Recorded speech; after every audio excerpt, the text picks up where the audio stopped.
Good evening. It's Sunday night again. Time for another video. It's getting a bit later. Later for me. It's pushing 6:30. My daughter goes to bed somewhere around 7 or 7:30, so who knows when this one will get up. Anyway, this video might be a little bit longer than the last ones. There's a bunch of stuff to go through. Nothing particularly difficult, but lots to talk about. So let's get to it. So we're going to look at types of collisions very briefly. We've got 3 types, and this is one of those things that in physics you need to memorize. So the first type is called perfectly inelastic. That's where 2 objects collide and stick together. Momentum is conserved, but kinetic energy is not. And we'll see that in our first example down here. The second type is inelastic, but the 2 objects don't stick together. They hit each other and bounce off. As usual, momentum is conserved, but kinetic energy is lost. The third kind is an interesting kind. It's called elastic. And the 2 objects don't stick together. And in this case, both momentum and kinetic energy are conserved. And for example, subatomic collisions. So if you've heard about the particle accelerator in Europe, they do collisions with those. And I'm not sure if those are considered elastic. I suspect they are. When one planet orbits another, those are considered elastic collisions. They're not exactly collisions, but the interaction causes the one to go around the other, and kinetic energy is conserved. So our first example here is to show that an object of mass m1 moving at velocity v1 has a net kinetic energy loss when it collides perfectly inelastically with a mass m2 that is initially at rest. In other words, show that when 2 objects collide and stick together, you've lost energy. So we're going to look at that over here. And it's going to look a little bit like this. So like last time, we've got the before picture.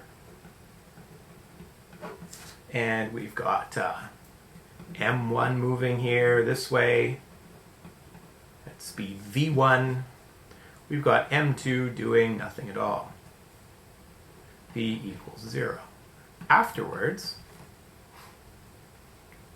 they are together, stuck together, M1, M2, and they're moving at some unknown velocity.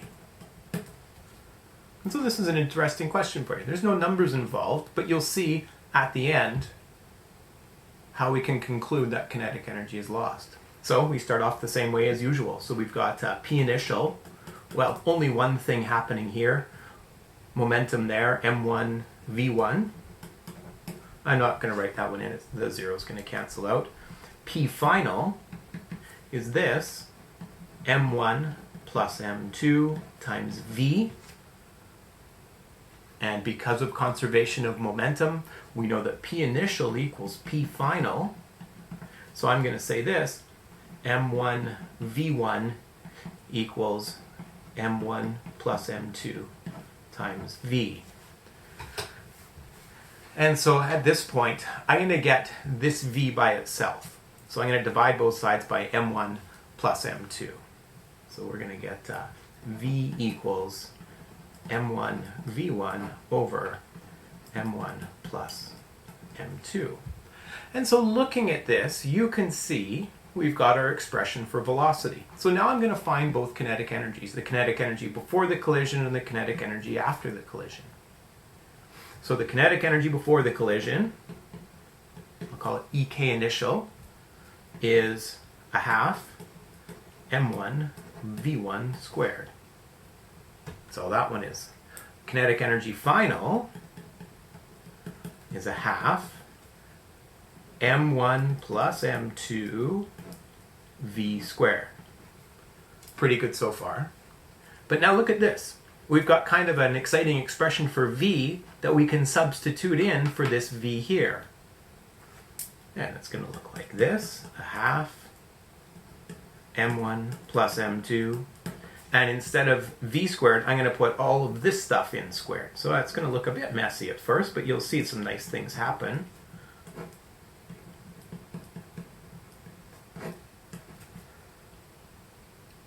And so there's a squared in brackets here, and I know you're working on exponents, and that squared goes to the top and the bottom. So I'm going to rewrite it like that for simplicity's sake. this. Okay, I'll rewrite the top like this, m1 squared v1 squared, and I'll rewrite the bottom like this, m1 plus m2. I'm not gonna get all fancy and expand this. That doesn't help me. But what you should notice is we get a bit of canceling. This here cancels with this here. So I get a final kinetic energy of this, m1 squared v1 squared over m1 plus m2. And so you say, well, how does that help me with this? And now we look at the ratio of the two. We're going to say, what is EK final divided by EK initial? So here's EK final on top, a half m1 squared v1 squared over m1 plus m2. Isn't this exciting stuff? It's fantastic. And here's my initial kinetic energy here. I'm going to make a big bar there. There we go. So you can see just what's what. A half m1 v1 squared. Okay, now look, there's a little bit of cancellation. It's going to make my life much, much easier. Here it is. The halves go. That always makes people happy to have the fractions out of there. Ooh, look at this. This m1 cancels with this m1 squared. And then the v1 squareds cancel out completely. And so we end up getting this nice simple expression, EK final divided by EK initial equals m1 over m1 plus m2. What a nice little expression to come up with here. And let's think about this for a minute. If I have a fraction where the top number is m1 and the bottom number is my m1 plus something else, I know the bottom is always bigger than the top. So this is always less than 1. And the reason we do things like this with letters instead of numbers is so that we can see, regardless of the question, the end answer always has to give us a kinetic energy final less than the kinetic energy initial. I'm never going to ask you to do that on a test. That's way too much. But it's important for you to start to see how things are done sometimes and how we figure out some of these expressions. Like, well, how do I know that always at the end of a perfectly inelastic collision that the kinetic energy is less than it was before? And this is how we know. So we'll do a couple of examples here. I think you'll see fairly quickly that the first part of it is exactly like it was last week. And then the second part's just the stuff that we did before that. So it's kind of nice. Things are going to stay hopefully relatively easy for you. So here we go. A 3 kilogram piece of Play-Doh is moving at 8 meters a second. It collides with a stationary rock. What's the velocity of the two after the collision? And compare the initial to the final EK. I'm going to go fairly quick through this. It's exactly like the last one.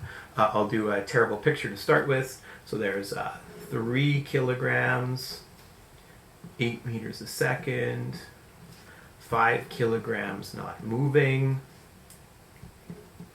Afterwards, I think it's okay just to write one big ball of Play-Doh is 8 kilograms and a V I don't know. So P initial is simply 8 times 3 is 24 kilogram meters a second. P final is 8V. So we know P initial is P final. And we've got 24 equals 8V. And V equals 3 meters a second. It's positive, so it's got to be to the right. Oh, right. Okay, now we'll do the kinetic energy. So the kinetic energy initial is a half m v squared. Oh, where's my phone? I'll be right back. Mine to do it all without a calculator, but there was no chance that's going to happen. So we've got 64 times 1.5, and we get 96 joules. So that's my initial kinetic energy. My final kinetic energy is a half m v squared. Excuse me. So we get 4 times 9, and we get 36 joules. And so indeed, as we found in our last example, my initial kinetic energy is bigger than my final kinetic energy. So in that collision, kinetic energy was converted to other forms of energy like thermal energy and so on. So kind of 2 questions in one. We've got like this part, finding the velocity, and P initial equals P final, and the second part, comparing the kinetic energy. So once I come up to this, I can say, since EKF is less than EK initial, the collision is, in this case I know they stick together, so it's perfectly inelastic. I knew that already, but sometimes you don't know. We'll say is perfectly inelastic.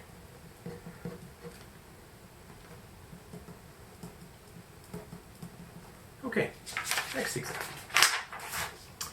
A 10 kilogram red ball is traveling right at 5 meters a second when it collides with a 1 kilogram black ball moving left at 1 meter a second. After the collision, the black ball is traveling right at 6 meters a second. What is the velocity of the red ball? Was the collision elastic or inelastic? Oh, there's a lot going on here. So again, on a test, this will be a written question, and there won't be like, there's not going to be like 12 of them because they take a long time to go through. And as well, if you do things correctly and you've made a mistake somewhere along the way that throws your number off, I'll keep marking, provided the mistake wasn't like a fatal one, like you assumed that, I don't know, you assumed something completely wrong. But if you've made a small mistake through all your calculations, it's totally fine. Okay, here's the starting picture. 10 kilogram red ball. Oh, got this. Sorry, there's a 10 there. Oh, there we go. 10 kilograms. Moving right at 5 meters a second. A black ball is moving, the small 1 kilogram black ball moving left at 1 meter a second. And afterwards, so these are super important, obviously, before, after, and I think my red pen is dying here. Oh no. Okay, it's going to turn to a blue pen. The black ball is moving right at 6 meters a second. So here's the 6 meters a second. And we need to know what the 10 kilogram ball is doing. Okay, so P initial, M times V. Here's the part you don't want to forget, plus M times V, but we're going to make the V negative because it's going left. So that's 50, and negative 1 is 49. I'll do that without the calculator. 2 kilogram meters a second to the right.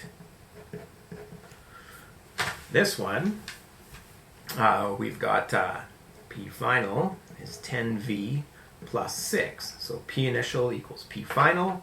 So I'm going to say 49 equals 10V plus 6, so we're going to get 43 equals 10V, and V then, I'm going to write it up here so I can finish the rest of the question underneath. V is 4.3 meters a second right. So we've got the velocity of the red ball. That one's done. Now, what was the collision, elastic or inelastic? So if we're going to figure that out, we have to find the kinetic energy initial of both pieces and the kinetic energy final of, again, both pieces. We'll compare them. So here's our initial kinetic energy. So EK initial is a half mv squared plus a half. Now this is interesting, and again, last video I said I didn't stress this enough. But energy is a scalar quantity, direction's not important. So while it's super duper important to put the negative 1 here, it's completely unnecessary here because scalar energy is a scalar. Further, even if it was a negative, it's going to get squared out anyway. So my initial kinetic energy, half of 10 is 5, 5 squared is 25, and 5 times 25 is 125. Half of 1 times 1 is still a half. So we get 125.5 joules. I'm not worried about significant figures. It's not my final answer. And let's look at my EK final. It's a half mv squared plus a half 1/6 squared. So I'm just going to type these out and add them together. So it's going to be 0.5 times 10 times 4.3 squared equals plus 0.5 times 36. So we get EK final is 110.45 joules. And so here's your answer to this question. Was the collision elastic or inelastic? You can't just like stop here and go, I'm guessing it's elastic or inelastic. You have to show me some steps. So we'd say since EK was lost, the collision was inelastic. Lots of steps and lots of math. Conceptually, not too bad.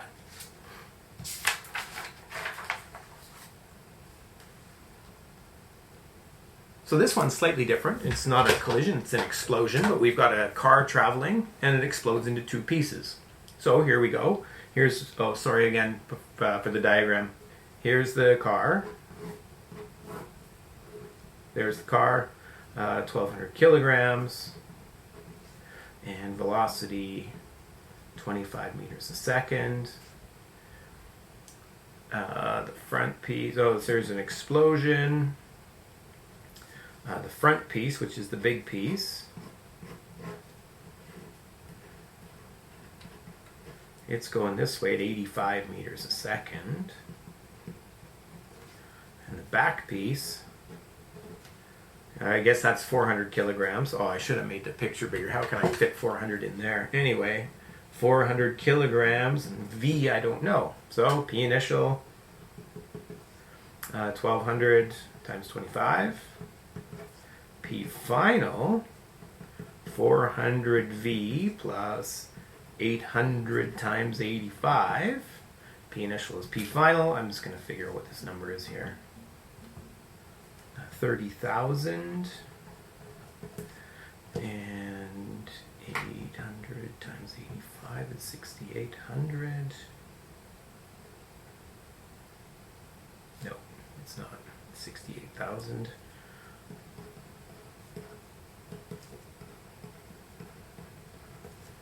And we'll figure some things out here. So we'll just subtract the 68,000.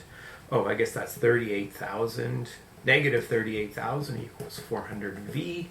V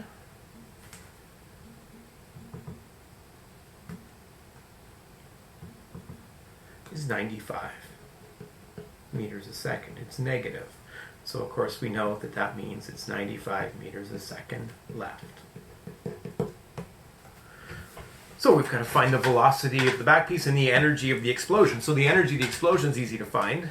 We'll find the initial kinetic energy, the final kinetic energy, and however much extra final kinetic energy we have, that's how much energy the explosion had.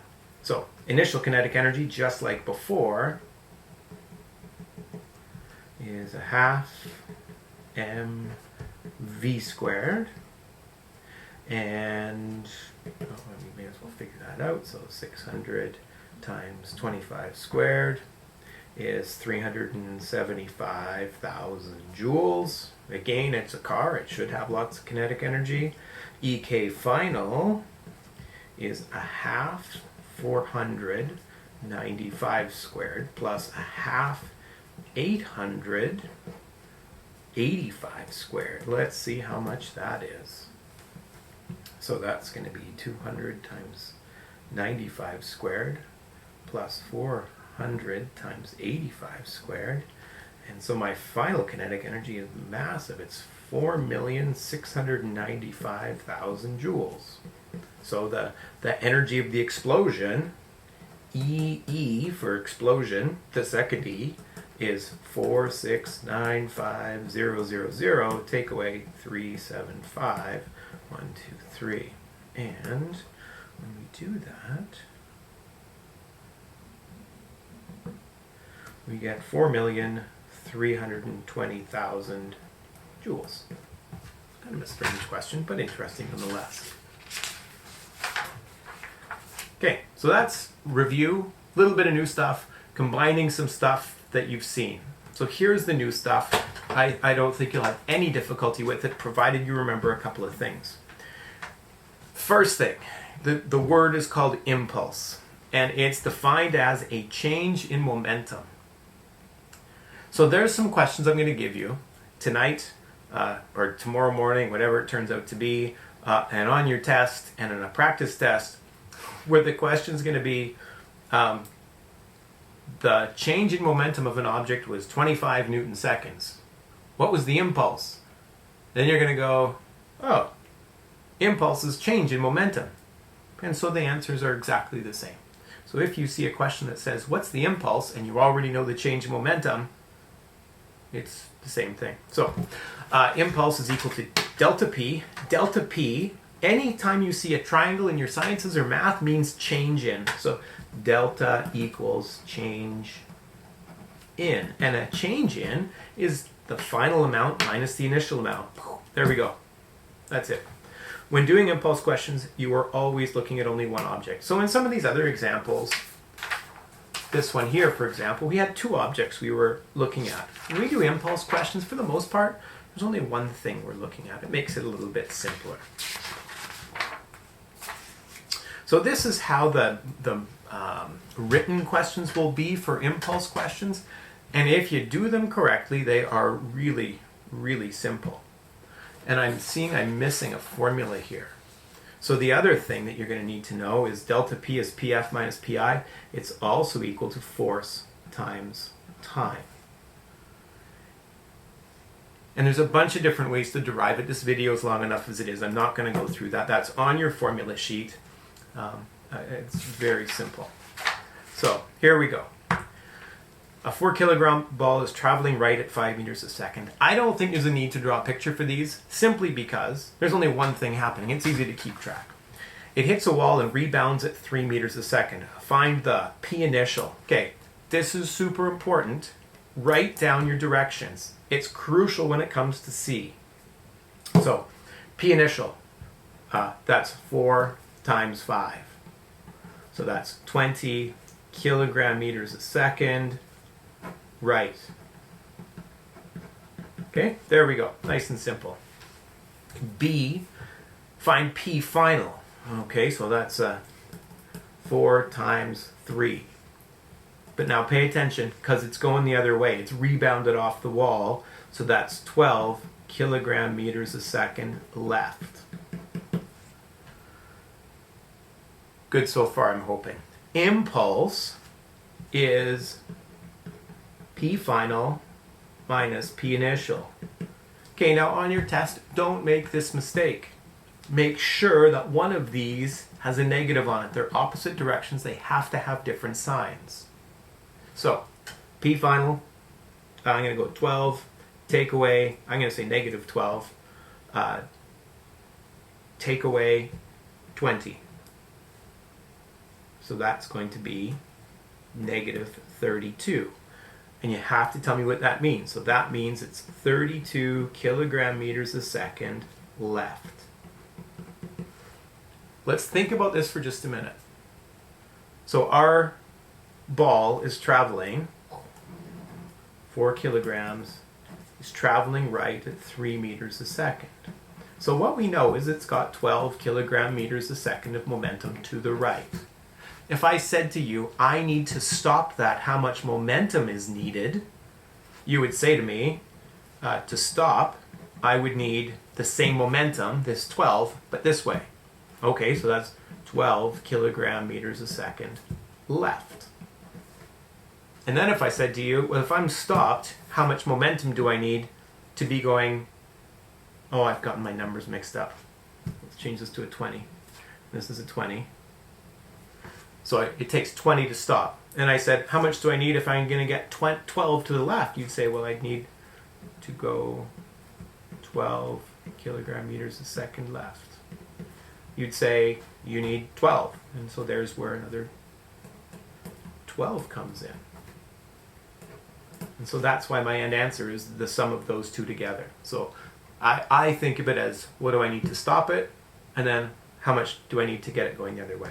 You don't have to think about it like that. The math takes care of all of that for you. Just a way to explain this. Okay, I'll put underlines here so you can see what my answers are. Now this is the part. So impulse is defined as the change in momentum. There's really no thinking here. The answer you got for C is the answer for D. I put it there just to make sure that you know the definition for impulse is change in momentum. So 32 kilogram meters a second left. Okay, the force that acted on the ball. So from now on, if you have a question that involves force and time, you're thinking delta P is F times T. So delta P we did is 32. F I don't know, T is 0.23, so we'll divide both sides by 0.23. And I get F equals 139 newtons. Now, force is a vector, so I should have a direction on it, and that's acting, well, the force that acted on the ball, it's got to be leftwards.